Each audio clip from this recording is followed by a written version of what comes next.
Bonjour à tous et bienvenue dans ce nouveau redéballage de boîtes. Aujourd'hui nous allons voir le pack Sous les étoiles noires, le 5e pack du cycle de Carcosa. Alors aujourd'hui j'essaie un truc nouveau. En général j'enregistre simultanément le son et l'audio. Là je fais une expérience pour voir si c'est plus facile à éditer, plus rapide à éditer. J'enregistre simultanément avec deux logiciels différents, le son, l'image, et je recollerai tout ça à la fin, en espérant que le résultat sera au moins aussi bon, tout en étant plus rapide. Voilà. Ah oui, petite note, tant que j'y pense, moi j'enregistre ça le soir, enfin dans la nuit du 21 au 22 juin. Donc j'espère que le micro le captera pas trop, mais il y a un peu de bruit dehors et de temps en temps des sirènes d'ambulance. Voilà. Alors, la première carte gardien du pack, c'est en chasse. C'est un événement tactique qui coûte 1, rapide à jouer quand vous devriez piocher une carte rencontre lors de la phase de mythe. À la place, cherche un ennemi parmi les 9 cartes du dessus du deck rencontre.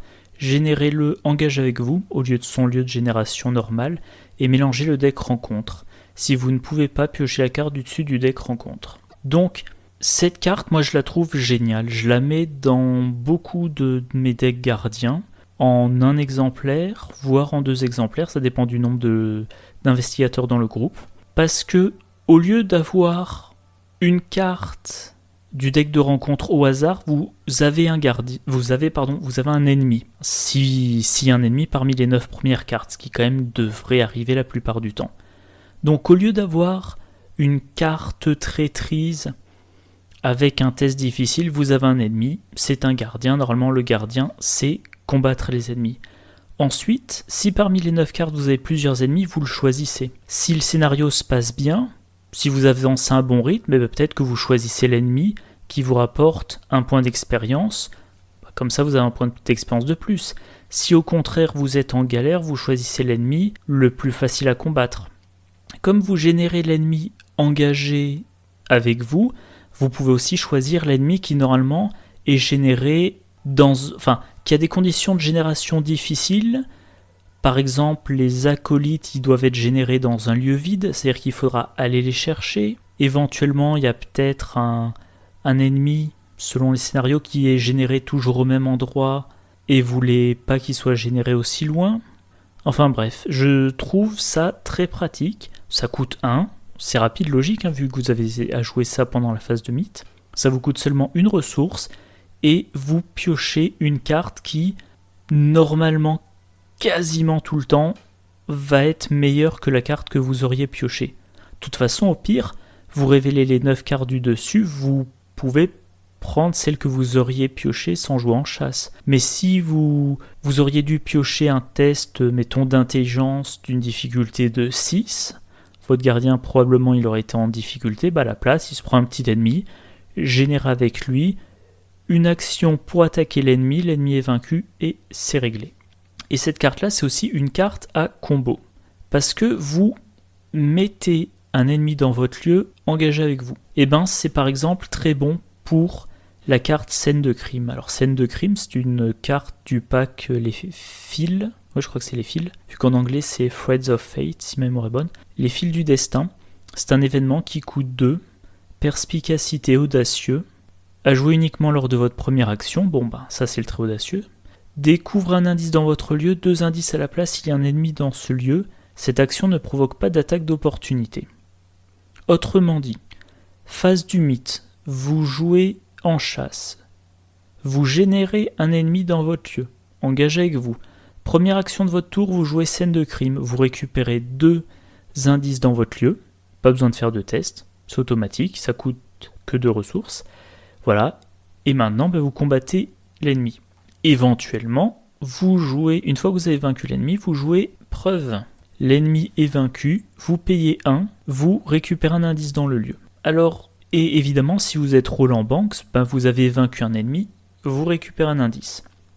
Donc cette combinaison-là, en chasse plus scène de crime, ou en chasse plus preuve, ou la combinaison des 3, ça va être très puissant dans un deck gardien solo, parce que vous allez l'équiper d'armes, ça c'est logique, vous allez l'équiper d'une lampe torche, Et quand vous êtes dans des lieux avec une valeur occulte faible, vous entrez dans un lieu, mettons il y a une valeur occulte de 2 et un indice, vous utilisez la lampe torche, vous faites passer la difficulté du test à 0 et vous avez 14 chances sur 15 de réussir, grosso modo.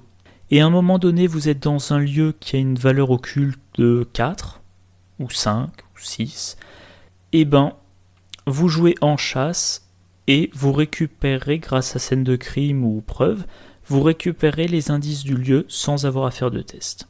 Voilà. Donc en solo, la combinaison est très bonne. En multijoueur, bon, alors, la combo est toujours aussi intéressante, mais si vous avez deux rôles vachement bien définis, par exemple si vous jouez, disons, Zoé Samaras et Daisy Walker pourra faire toutes les enquêtes elle toute seule. Zoé, vous lui donnez une lampe torche et ben vous gardez les emplacements de... Enfin, vous gardez les...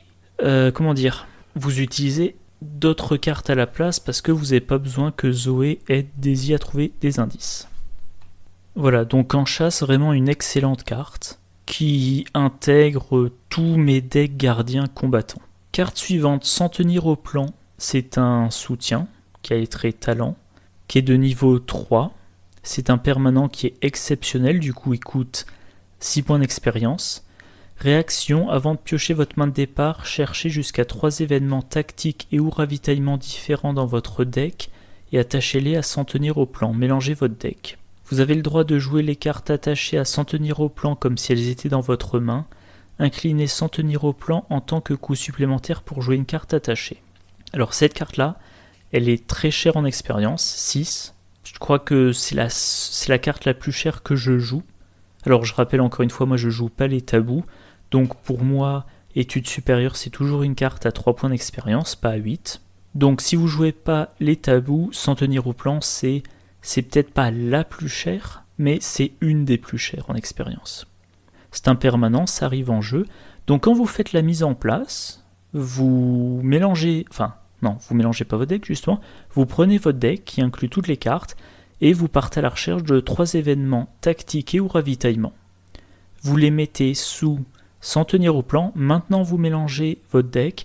Maintenant vous piochez votre main de 5 cartes. Vous faites le mulligan et vous avez votre main de départ définitive. Alors, du coup, S'en tenir au plan, ça vous permet déjà d'avoir à coup sûr ces 3 événements tactiques ou ravitaillement disponibles. Alors, un seul par tour, vu qu'il faut incliner S'en tenir au plan pour en jouer un. Ça vous permet de diminuer la taille de votre deck. Donc, mettons, il y a, que je dise pas de bêtises, 30 cartes, plus votre avantage, plus votre faiblesse perso, plus la faiblesse de base, 33 cartes, vous en retirez 3, ça fait un dixième du deck, un petit dixième. Alors, comme tactique et ravitaillement, alors je les ai toutes listées, je vais juste en évoquer quelques-unes, et bien déjà on a En chasse, dont j'ai parlé juste avant, je vais pas revenir dessus. On a aussi Explosion de dynamite, éventuellement habileté au tir, si vous jouez un gardien de tir. Vous avez également munitions personnalisées et munitions supplémentaires, toujours pareil si vous avez un gardien de tir. Vous avez provocation, retarder l'inéluctable, se préparer au pire et toujours sur ses gardes, notamment en gardien. Bon, comme vous le voyez, il y en a une bonne quantité. Du coup, je vais pas toutes les détailler, mais moi, S'en tenir au plan, je le mets très fréquemment. Je le mets quasiment tout le temps dans les decks qui peuvent l'inclure. Je trouve que c'est vraiment un énorme avantage. En général, je vais mettre dessous plutôt, je vais mettre Explosion de dynamite. Voilà, parce qu'à un moment donné, je vais infliger 3 dégâts sans test, ou à un moment donné, dans un lieu, il y a 2 ennemis, et si j'envoie mon gardien se battre, il va être engagé par les 2. Comme il s'est déplacé, il aura plus que 2 actions probablement. Bon, Roland Banks pourrait utiliser éclaireur et avoir toujours ces 3 actions, mais voilà, probablement votre gardien il entre dans le lieu, il lui reste plus que 2 actions, il a 2 ennemis à combattre. Ou alors, il reste dans le lieu dans lequel il est, il paye les 4 ou 5 ressource de la dynamite, selon si on la prend niveau 2 ou niveau 0. Voilà, il paye 3 dégâts à chaque ennemi dans le lieu. Il y a de fortes chances que ça en tue un. Toujours est-il, il utilise sa deuxième action pour entrer dans le lieu. Les ennemis l'engagent. Là, probablement, en utilisant son flic en patrouille de niveau 2, il achève un des deux monstres. Et il lui reste sa troisième action pour finir le deuxième monstre. Voilà. Je mets aussi fréquemment se préparer au pire. Je pioche ma main de départ. Il n'y a pas d'arme. Je fais un mulligan pour avoir une arme, et une bonne arme. Il n'y a toujours pas d'arme, et sous sans tenir au plan, j'ai mon se préparer au pire. Et je peux aller chercher une arme parmi les 9 premières cartes du deck. Il est possible que j'en trouve pas, mais quand même à un moment donné, dans un deck de 30 cartes, je vais mettre 4, 5 armes, ça dépend. Par exemple, Roland Banks, il a déjà son arme de départ, donc probablement j'en rajoute que 2. Mark Harrigan, peut-être j'en mets 5, pareil pour Zoé Samaras. Voilà, donc vous avez sous sans tenir au plan une carte, vous êtes sûr que vous l'avez en début de partie pour aller chercher une arme si vous n'avez toujours pas d'arme. Et je mets aussi fréquemment toujours sur ses gardes. Si tout se passe bien, à la fin du mulligan, dans votre main, un gardien, moi j'ai envie qu'il ait machette et flic en patrouille. Et éventuellement une troisième carte, ça dépend du gardien, ça dépend si c'est en solo, si c'est en duo, si c'est en multi, ça dépend de ma stratégie. Donc éventuellement une troisième carte comme éclaireur, ou comme, évidemment le nom m'échappe, ou comme détermination exemplaire. Bref, si j'ai ce qu'il me faut dans ma main, probablement ce que je fais, première action, je prends une ressource, j'en ai 6. Deuxième action, je prends une ressource, j'en ai 7. Troisième action, je joue toujours sur ses gardes. Je peux jouer 3 soutiens de ma main, un par un. Chaque fois, je réduis le coût de 1. Comme j'ai 7 ressources, je peux jouer en une action 3 soutiens qui, normalement, devraient me coûter au total 10. Donc, je connais pas tous les coups par cœur, mais par exemple, ça peut faire une machette, un flic en patrouille et un Colt 32, par exemple. Ou flic en patrouille, machette et éclaireur. Voilà. Donc, sans tenir au plan, c'est une carte vraiment géniale. Bon, elle coûte 6 points d'expérience, mais si vous gagnez bien, si vous réussissez bien les premiers scénarios, je pense que à la fin du deuxième scénario, vous mettez ça. Moi, encore une fois, si ça se passe bien, c'est mon premier achat avec le gardien. Je vais gagner, 4 points d'expérience au premier scénario. J'en gagne, mettons 4 au deuxième scénario. Total 8, 6 pour s'en tenir au plan, et puis 1 pour toujours sur ses gardes, et le dernier, je le garde en prévision de mes prochaines améliorations. Alors, carte chercheur, conseil, c'est un événement qui coûte 0, perspicacité. Choisissez un autre investigateur dans votre lieu qui n'a pas encore effectué son tour durant ce round. Cet investigateur a le droit d'effectuer une action supplémentaire lors de son tour durant ce round. En gros, l'investigateur qui joue cette carte, il dit « J'abandonne une action, toi, t'as pas encore joué, t'auras une action de plus. » Je suis très dubitatif, j'ai jamais eu envie de l'inclure dans un de mes decks. Le truc, c'est que le but du jeu, c'est de trouver des indices. Votre investigateur, en général, il s'ennuie pas. C'est-à-dire qu'il trouve tous les indices du lieu, il n'y a plus d'indices à trouver dans le lieu, il sort du lieu pour aller dans le lieu suivant dans lequel il faudra prendre des indices. Autant si vous avez un gardien qui sait faire que combattre, il a 3 actions dans son tour, il tue son ennemi en 2 actions, il lui reste une action, il n'a plus rien à faire. Alors il peut se positionner pour défendre l'enquêteur, mais voilà, votre gardien qui sait faire que combattre, qui est nul en enquête, qui n'a pas de lampe torche, ça peut arriver que vous soyez un peu embêté, vous dites qu'est-ce que j'en fais ? Qu'est-ce que je peux lui faire d'intéressant ?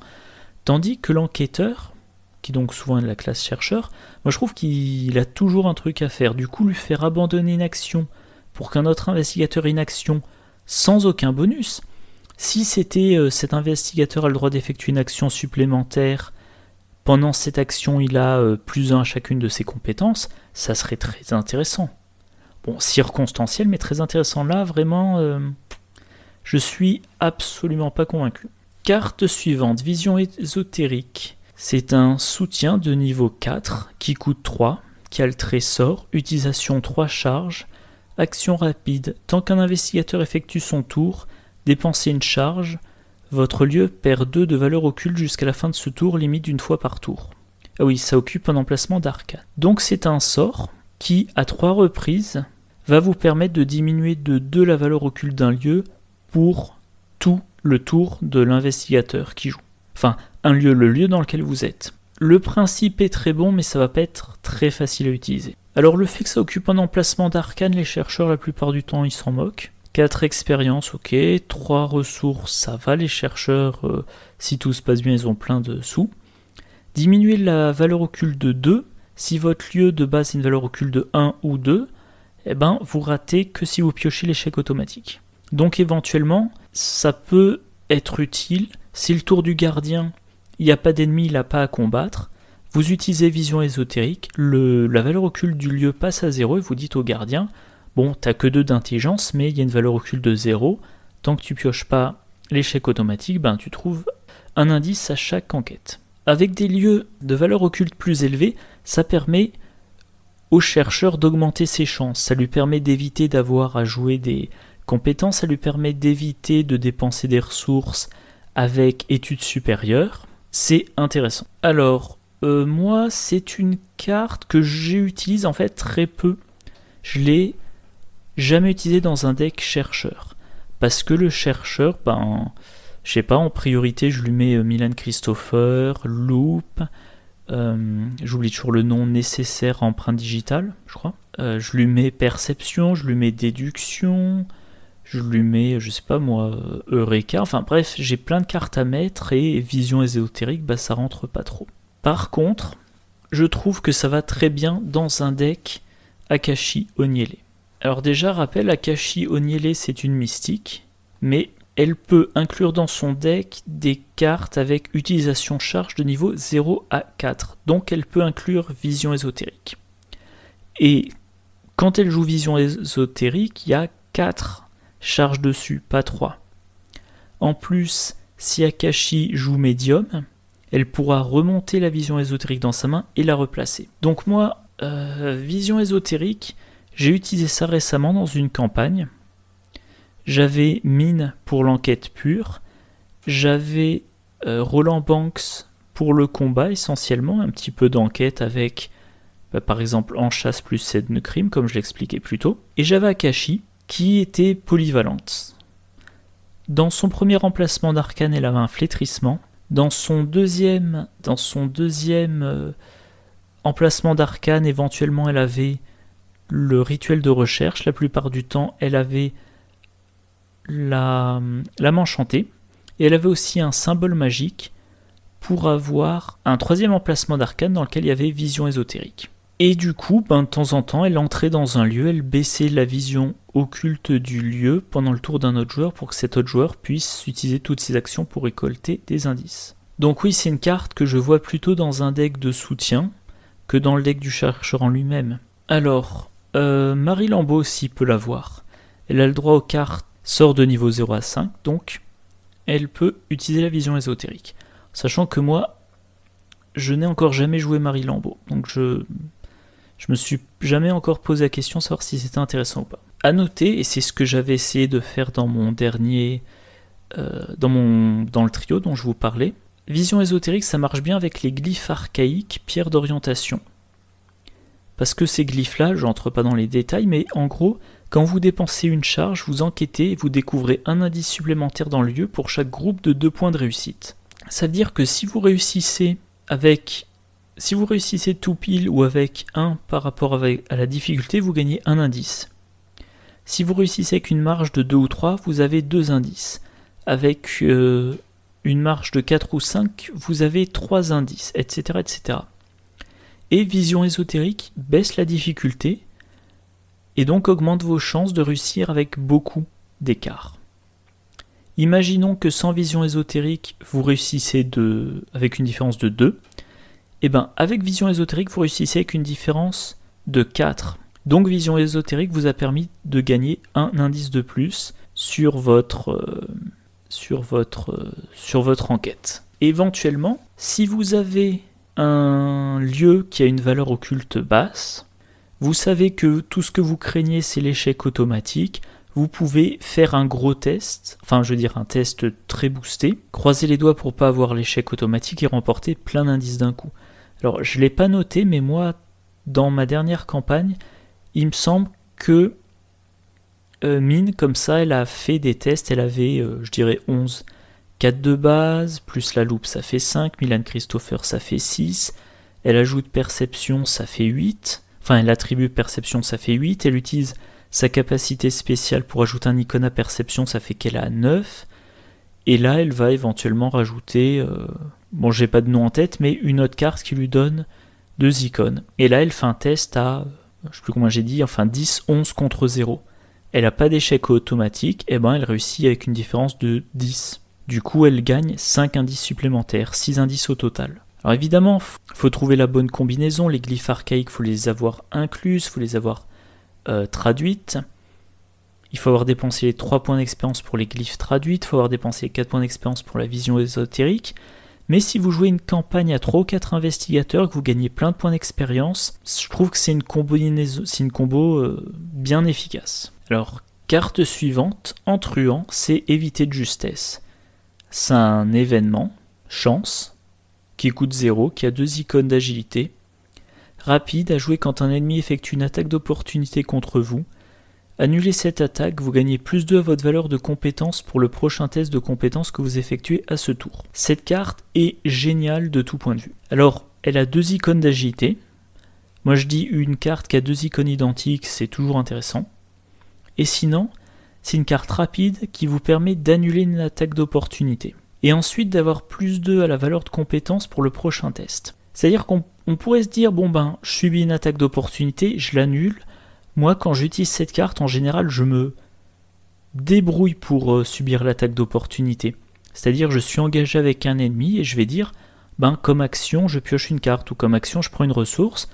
Ah, ça déclenche une attaque d'opportunité, et ben je l'annule. Il est aussi possible, si vous avez par exemple dans un truand solo, vous avez dans une main la lampe torche, dans l'autre main les outils de crochetage, vous devenez engagé avec un ennemi, vous avez besoin de jouer une arme, vous jouez l'arme, ça déclenche une attaque d'opportunité, et ben vous l'annulez. Et ensuite il y a la deuxième partie de la carte, c'est le plus 2 pour le prochain test de compétence. Et c'est pour ça que je dis que moi des fois je la provoque l'attaque d'opportunité, parce que imaginons que j'ai pas envie de combattre un ennemi, je veux lui échapper, je suis un petit peu juste niveau agilité, et ben je fais une action, ça déclenche une attaque d'opportunité, je l'annule et maintenant j'ai plus d'en agilité. Alors bon, pour avoir plus d'en agilité, je pourrais aussi attribuer éviter de justesse, bien sûr. Mais on sait un exemple. Il se peut aussi que j'attaque, mais mon ennemi a une force élevée. Bah dans ce cas-là, je joue une carte, peut-être mon arme, ou alors quelque chose d'autre. Attaque d'opportunité, je l'annule, maintenant j'ai plus 2, maintenant je peux faire mon attaque en ayant un peu d'espoir. Donc vraiment une excellente carte. Évidemment, plus 2 une valeur de compétence, ça entre dans tous les decks méga-test. Carte suivante, suggestion. C'est un soutien de niveau 4 qui coûte 3. Qui a le trait sort qui occupe un emplacement d'arcane, utilisation 3 charges, action inclinée suggestion échappée A, ajoutez votre volonté à votre valeur de compétence pour cette tentative d'évasion, si vous ne réussissez pas avec une différence d'au moins 2, retirez une charge de suggestion. Réaction, quand un ennemi non élite devrait vous attaquer, dépensez une charge, annulez cette attaque. Alors cette carte là, je ne l'ai jamais utilisée pour le moment, mais elle peut être très intéressante. Alors l'emplacement d'arcane pour les truands, c'est pas trop un problème.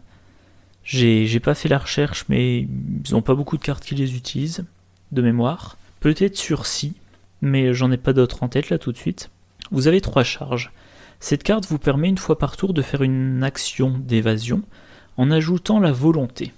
Alors en truand, bon, Finn il a 1, Jenny elle a 3, Preston il a 1, Sefina elle a 4, et Skids, il a 2. Bon, de toute façon, si vous ajoutez votre volonté, ça vous rend les choses plus faciles. Pour Sefina Rousseau, ça fait qu'au lieu de faire un test à 4, elle fait un test à 8. C'est énorme. Oui, donc, quelle que soit la valeur de volonté du truand, et ben de toute façon c'est plus qu'uniquement son agilité. Donc déjà ça lui facilite les choses. Si vous réussissez pas avec une différence d'au moins 2, vous retirez une charge, bon, ça vous donne quand même un peu de marge. Surtout Sefina Rousseau, je pense que de la même façon qu'un truand avec 4 en agilité et 4 en intelligence peut utiliser ses outils de crochetage toute la partie, je pense que cette partie-là de la suggestion, pour Sefina Rousseau, ça doit probablement lui faire toute la partie. J'ai jamais encore testé, mais comme ça sur le papier, ça me semble vraiment très efficace pour elle. Alors pour Finn Edwards, il a qu'un en volonté, ça fait pas grand-chose, et très probablement les charges disparaîtront vite. Et il y a aussi la deuxième partie de suggestion, réaction. Quand un ennemi non élite devrait vous attaquer, dépensez une charge, annulez cette attaque. C'est très bon. Éventuellement, je pense qu'on peut dans certains decks inclure suggestion uniquement pour la deuxième partie. Par exemple, Finn Edwards, la première partie c'est pas particulièrement intéressant pour lui, mais la deuxième partie, si, ça peut l'être. Finn Edwards, moi je trouve qu'on est quand même incité à le jouer en évasion. Mes suggestions, au lieu de faire des tests avec 4, il fera des tests avec 5. Et comme il réussira pas avec une grosse marge, probablement il perdra assez rapidement les charges. Par contre, la faiblesse de Finn, c'est pris de la main dans le sac. Révélation, redresser chaque ennemi dans votre lieu ou dans un lieu connexe. Chaque ennemi chasseur dans un lieu connexe se déplace de un lieu vers vous. Si aucun ennemi ne se déplace grâce à cet effet mélangé, pris la main dans le sac dans votre deck. Donc c'est-à-dire que la faiblesse de Finn, il est possible qu'elle fasse entrer des ennemis dans votre lieu, que vous attendiez pas à devoir combattre à ce moment-là.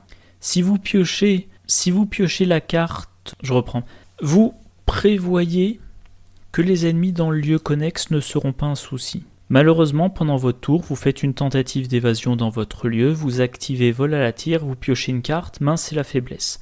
Les ennemis dans le lieu connexe, ils entrent dans votre lieu. Vous n'avez plus assez d'action pour leur échapper à tous, du coup pendant la phase des ennemis, il y en a un ou plusieurs qui attaquent. Et bien grâce à suggestion, vous annulez l'attaque. Voilà, je regarde un petit peu les critiques, voir s'il y a plus de choses à dire. Alors dans les commentaires, voilà, il y a rappelé que Marie Lambeau peut l'inclure, ce qui fait qu'elle a droit, potentiellement elle a droit à une évasion gratuite, grâce à sa capacité spéciale. Si il y a une fatalité sur une de ses cartes, elle peut utiliser un sort, une action de sort comme action gratuite. Donc elle peut faire des évasions à 7. Ah tiens, dans la critique, un truc que j'avais jamais réalisé. Encore une fois, j'ai jamais joué cette carte. La première partie, voilà, action, incliner, suggestion, échapper à, blablabla. Si vous ne réussissez pas avec une différence d'au moins 2, retirez une charge de suggestion. Retirer la charge, ce n'est pas un coup, c'est un effet. Donc s'il n'y a pas de charge, rien ne vous interdit d'utiliser suggestion. Vous n'avez plus de charge sur suggestion, vous pouvez encore faire des évasions. Par contre, si vous n'avez plus de charge, eh ben vous ne pouvez plus annuler les attaques des ennemis non élites. Donc oui, excellente carte.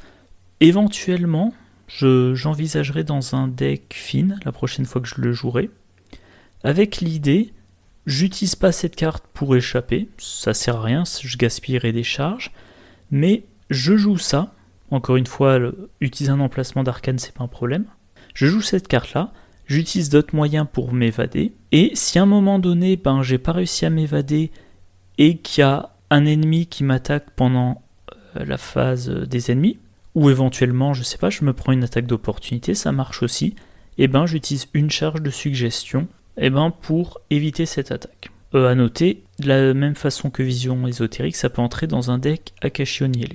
Et il y aurait 4 charges, donc éventuellement, si vous voulez la faire se déplacer le plus vite possible en évitant les ennemis, elle aussi, ça lui ferait des tentatives d'évasion à 8, ça peut être une piste à creuser.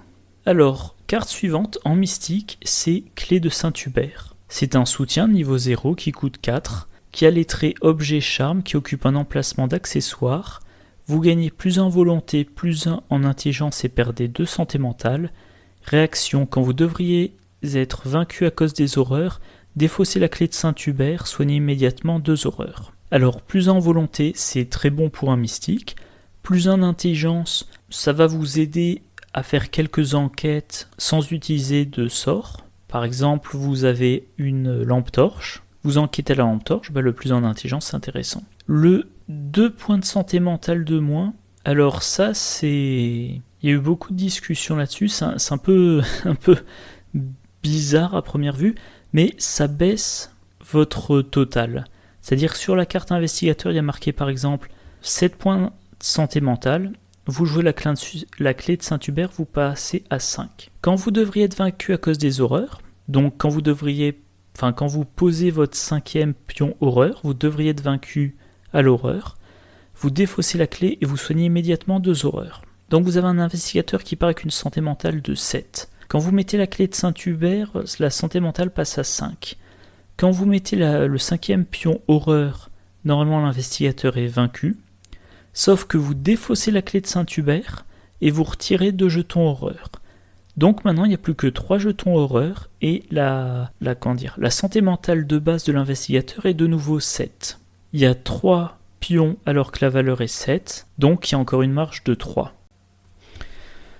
Bon, évidemment mon ordinateur a planté, du coup je vais essayer de reprendre là où j'en étais.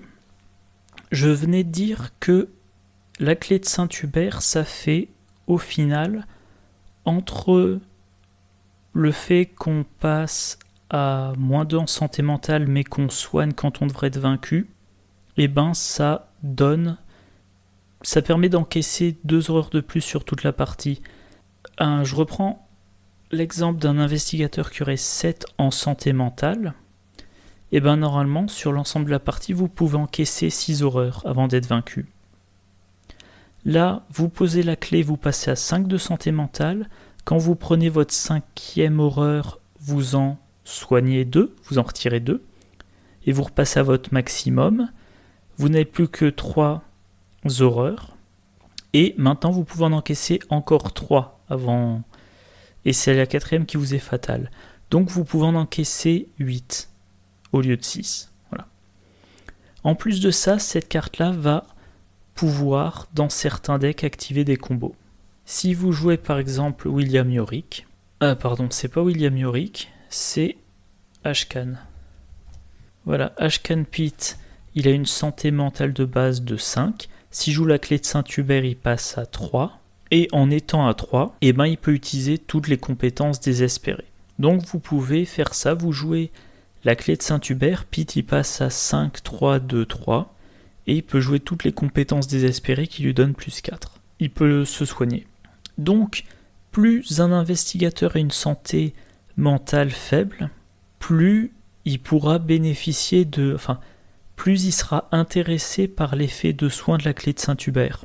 Par contre, s'il passe bas la clé de Saint-Hubert, elle risque de ne pas rester en jeu très très longtemps. La clé, elle permet aussi d'activer le couperet. Voilà, le couperet. Vous vous battez avec plus 1 en force ou plus 2 à la place si vous avez 3 points de santé mentale restantes ou moins. Donc je reviens sur Ashcan Pete, il a 5.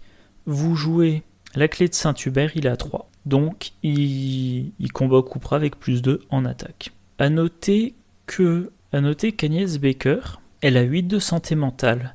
Comme elle va probablement utiliser beaucoup de sorts, vous lui mettez 2 recherches ésotériques, ce qui fait qu'elle commence la campagne avec 2 traumatismes mentaux. Vous jouez la clé de Saint-Hubert, elle passe à une santé mentale de 6, elle a déjà 2 horreurs à cause de ces 2 traumatismes mentaux, ça fait qu'elle a une santé mentale restante de 4. Dès qu'elle se prend une horreur, elle peut avoir plus d'en force avec le couperet.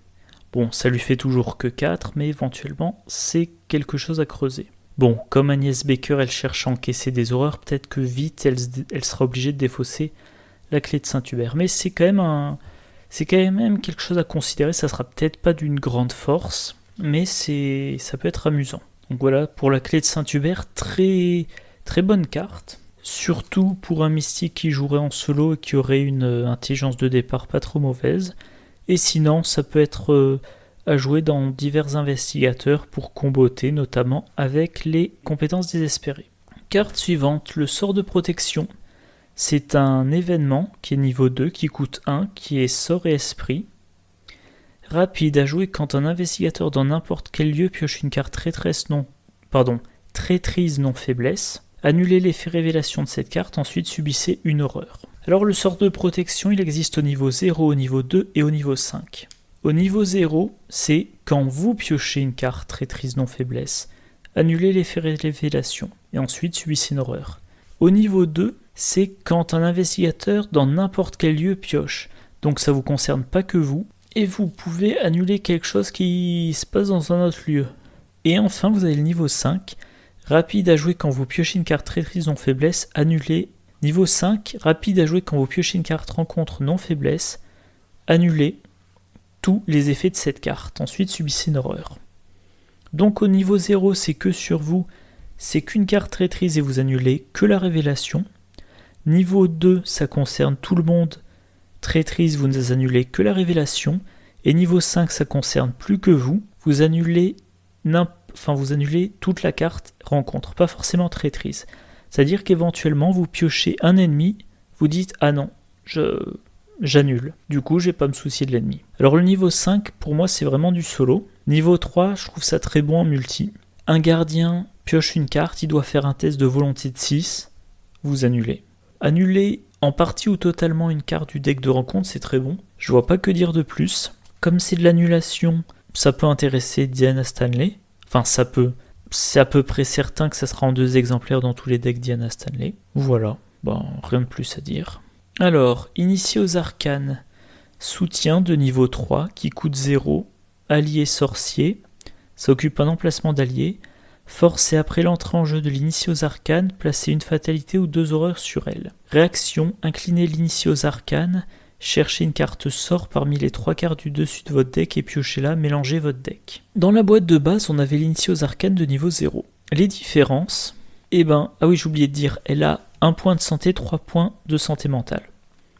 Première différence, elle a 1 point de santé mentale en plus. Deuxième différence, elle coûte 0 au lieu de coûter 1. Et enfin, quand elle arrive en jeu, soit on met une fatalité dessus, soit on met 2 horreurs dessus. Si vous placez une fatalité, c'est comme si vous aviez joué celle de niveau 0, sauf que vous avez économisé une ressource et qu'elle a 1 point de santé mentale en plus, donc elle pourra encaisser plus d'horreurs. Par contre, vous pouvez lui mettre 2 horreurs, et dans ce cas-là, vous n'avez pas besoin de mettre une fatalité. Mais dès qu'elle se prend un dégât ou un horreur, elle est défaussée. Moi, je vois pas trop. Économiser une ressource et éventuellement ne pas mettre en jeu une fatalité, je trouve pas que ça soit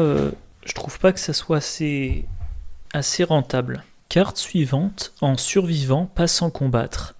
C'est une compétence qui a un icône de volonté, un icône de force, un icône d'agilité, donc une des fameuses compétences avec 3 icônes différents. Inné, à attribuer un test de compétence uniquement si vous êtes engagé avec un ennemi. Pas sans combattre, gagne un icône de volonté, un icône de force, un icône d'agilité pour chaque ennemi engagé avec vous. Donc si vous êtes engagé avec un seul ennemi, en fait vous avez 2 icônes de chaque. Engagé avec 2 ennemis, 3 icônes de chaque, etc., etc. En théorie, c'est une carte très intéressante parce que comme vous devez être engagé pour l'utiliser et que vous avez plus un icône de chaque quand vous êtes engagé, de base c'est 2 icônes de chaque type. Donc c'est comme les compétences de la boîte de base, cran, maîtrise et dextérité, mais vous piochez pas de cartes. Mais à la place de plus 2, ça peut être plus 3. Donc il y a déjà cette polyvalence qui est très intéressante. Alors dans la pratique, un test de volonté quand vous êtes engagé, c'est pas très courant. Par contre, test de force, test d'agilité, oui, vous êtes engagé avec un ennemi, vous le combattez ou vous essayez de lui échapper, selon les situations. Donc c'est versatile, mais si vous êtes engagé avec un ennemi et que vous avez besoin de lui échapper, une dextérité vous permettrait de piocher une carte. Si vous êtes engagé avec un ennemi et vous voulez le combattre, une maîtrise vous permettrait pareil de piocher une carte si vous réussissez votre test.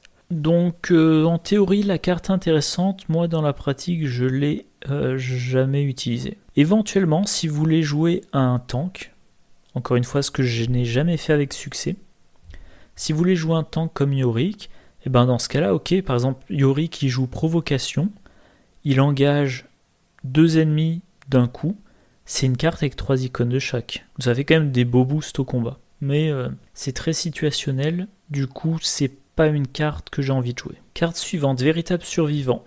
C'est un événement de niveau 3 qui coûte 3, trait esprit. Renvoyez 3 cartes compétences innées de votre défausse dans votre main. Donc c'est du cyclage. J'appelle ça du cyclage. Enfin, c'est la possibilité de la récursion. Voilà, c'est le terme que je cherchais. C'est de la récursion, la possibilité de rejouer des cartes déjà jouées. Alors, les compétences qui sont innées. Il y en a, voilà, gardien, chercheur, survivant, truand, mystique. Il y en a aussi en neutre. Donc, vous voyez que vous avez de quoi faire. Si on s'intéresse à du survivant pur, on a, déjà pas sans combattre.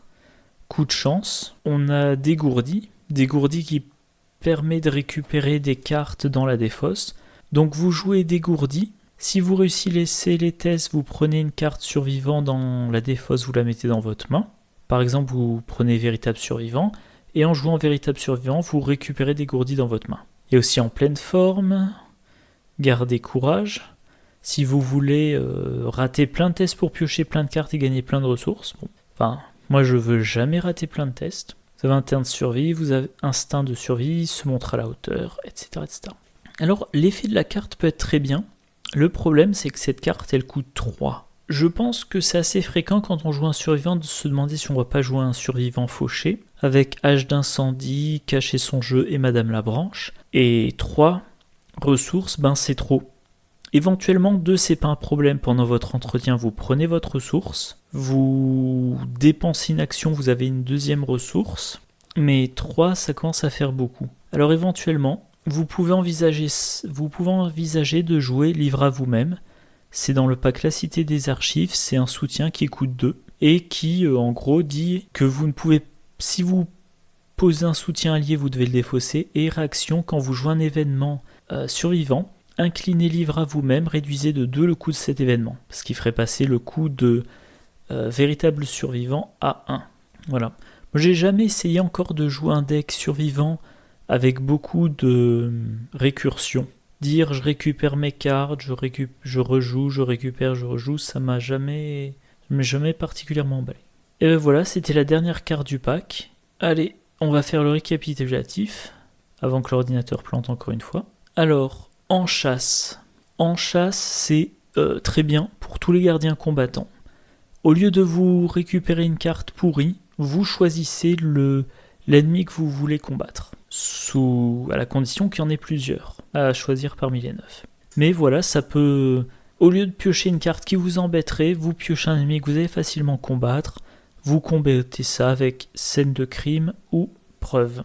S'en tenir au plan, c'est génial, ça coûte 6 points d'expérience, effectivement c'est très cher, mais vous commencez la partie avec 3 événements que vous voulez. Vous pouvez les jouer un par un, mais vous les avez sous la main. Votre deck, il fait plus de 33 cartes, il en fait 30. C'est vrai que 6 points d'expérience pour avoir la bonne carte au bon moment, c'est cher, mais c'est quand même un très gros avantage. Conseil, je vois pas pour le moment. Peut-être qu'un jour ça sera très bon, peut-être qu'un jour ils feront une version au niveau supérieur avec un bon avantage. Pour le moment, c'est une carte que je considère jamais. Vision ésotérique, je trouve ça très bon. Pendant le tour d'un investigateur, vous dépensez une charge pour diminuer de 2 la valeur occulte de votre lieu. Donc idéalement, il faut que l'investigateur dont c'est le tour soit dans votre lieu. Sur des lieux à faible valeur occulte, ça aide n'importe qui à trouver un indice. Valeur occulte plus élevée, ça aide les chercheurs à sécuriser leurs recherches, éventuellement pour avoir plus d'un indice à la fois avec les glyphes archaïques améliorés ou déduction de niveau 2. Voilà. Par contre, jusqu'à présent, moi je l'ai envisagé que dans des decks soutien, donc à partir de 3 investigateurs. Évitez de justesse, très bon événement truand. Vous annulez une attaque d'opportunité et maintenant vous avez plus 2 pour votre nouvelle action. Par exemple, pour vous débarrasser de l'ennemi qui a lancé l'attaque d'opportunité. 2 icônes d'agilité, si dans votre deck vous jouez beaucoup l'agilité, il n'y a pas de raison de ne pas l'utiliser. Suggestion, un soutien qui occupe un emplacement d'arcane qui a 3 charges. Vous échappez à agilité plus volonté. Si vous réussissez avec une différence d'au moins 2, il ne se passe rien, sinon vous retirez une charge. Et en réaction, quand un ennemi non élite vous attaque, vous annulez l'attaque. Alors, si l'investigateur a une bonne volonté et une bonne agilité, ça fait une très bonne carte pour s'évader. Et dans tous les cas, ça fait une très bonne carte pour annuler les attaques que vous ne pouviez pas éviter autrement. Clé de Saint-Hubert, plus 1 de volonté, plus 1 d'intelligence, moins 2 de santé mentale. 2 boosts intéressants en mystique, surtout un mystique solo qui a une assez bonne intelligence de base, et la possibilité d'encaisser 2 horreurs de plus. Très bon. Sort de protection de niveau 2, et bien maintenant vous protégez les autres investigateurs là où ils sont. Toujours seulement l'effet de révélation qui est annulé, contrairement au niveau 5. Initios arcanes, c'est comme l'initios arcanes du niveau 0, mais 3 expériences de plus, pour éventuellement éviter une fatalité, pour dépenser une ressource de moins. Non, j'aime pas du tout. Enfin, j'aime pas du tout. Je trouve que c'est trop cher par rapport au niveau 0.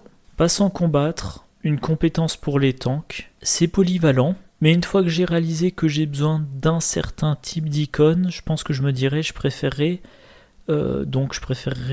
cran ou maîtrise ou dextérité. Et véritable survivant, vous remontez dans votre main des compétences innées, c'est très bien, mais ça coûte 3 ressources, faut le penser dans le deck. Voilà. Vous faites un deck récursion, vous pensez à cette carte-là, et vous débrouillez pour avoir de quoi la payer. Bon voilà, c'est tout pour ce pack. Alors j'espère que le montage sera assez simple, malgré la perte du début de l'enregistrement des images, à cause du plantage de mon ordi. Et donc voilà, j'espère que la vidéo sera au moins aussi bonne que d'habitude.